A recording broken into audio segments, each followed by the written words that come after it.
প্রাকৃতিক সৌন্দর্য কতটা সুন্দর, তাই না? যতটা দেখি মন ভরে যায়। আর এখন আকাশের অবস্থা তো সারাক্ষণ মেঘলা থাকে। মেঘলাটা দেখতেও না বেশ লাগছে। এক সাইডে কালো হয়ে আছে আর এক সাইডে সাদা। তো দেখতে অনেক সুন্দর লাগছে। একটু পর পর কিন্তু বৃষ্টি আসছে। মেঘটা যখন কালো হয়ে যাচ্ছে তখনই বৃষ্টি ঝরে পড়ছে। সব কিছুর মাঝে গাছকে যে কতটা সুন্দর লাগছে, মনে হচ্ছে প্রতিদিন গোসল করিয়ে দিয়ে যাচ্ছে কেউ।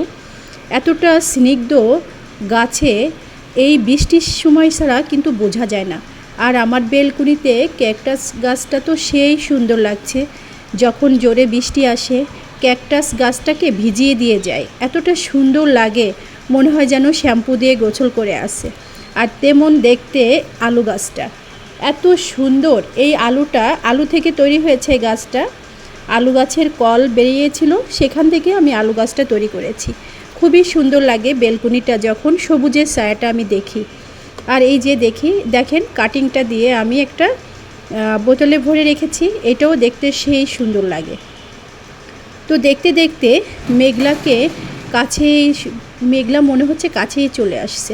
বৃষ্টিটা মনে হয় এখনই ঝপঝপ করে নেমে যাবে। সুন্দর একটা আবহাওয়া বইছে, খুব সুন্দর স্নিগ্ধ বাতাসটা এসে জানালার ফাঁক দিয়ে বাড়ি দিচ্ছে। পুরো শরীরটা ঠান্ডা হয়ে যাচ্ছে। খুবই ভালো লাগছিল বেলকনিতে। সব কিছু উপেক্ষা করে চলে এলাম রান্নাঘরে ভাত বসিয়েছিলাম।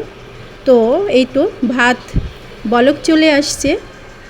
আর ভাতটা দেখে আমি আবার আপনাদের জন্য ভিডিও করতে চলে যাব। তো ভালোভাবে সব কিছু করাটাই ভালো লাগে যখন সাকসেস হই। সত্যি কথা বলতে আপনাদেরকে ভিডিও দিতে আমার খুবই ভালো লাগে। আর সুন্দর সুন্দর কমেন্ট যখন আমি দেখি তখন আরও ভালো লাগে আমার। তো যে যেখান থেকে দেখছেন আমার ভিডিওটা, যদি আপনাদের ভালো লাগে অবশ্যই শেয়ার, কমেন্ট এবং ফলো দিয়ে পাশে থাকবেন।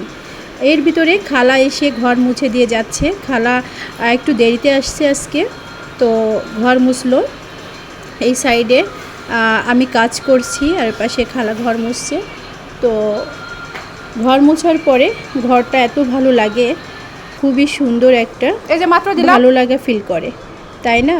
তাছাড়া বেবিরা তো সারাক্ষণ ঘরে খেলনা ছড়িয়ে রাখে। আর এই ফুলটা এতটা সুন্দর লাগছে, মনে হচ্ছে যেন রিয়েল। আর বেলকুনির সেই পেঁয়াজ গাছ চারা খুবই ভালো লাগছিল। তো ভিডিও করতে করতে চলে এলাম আপনাদের মাঝে। সবাইকে অসংখ্য ধন্যবাদ দিয়ে শেষ করব আমার ভিডিওটা। সবাই ভালো থাকবেন। আল্লাহ হাফেজ।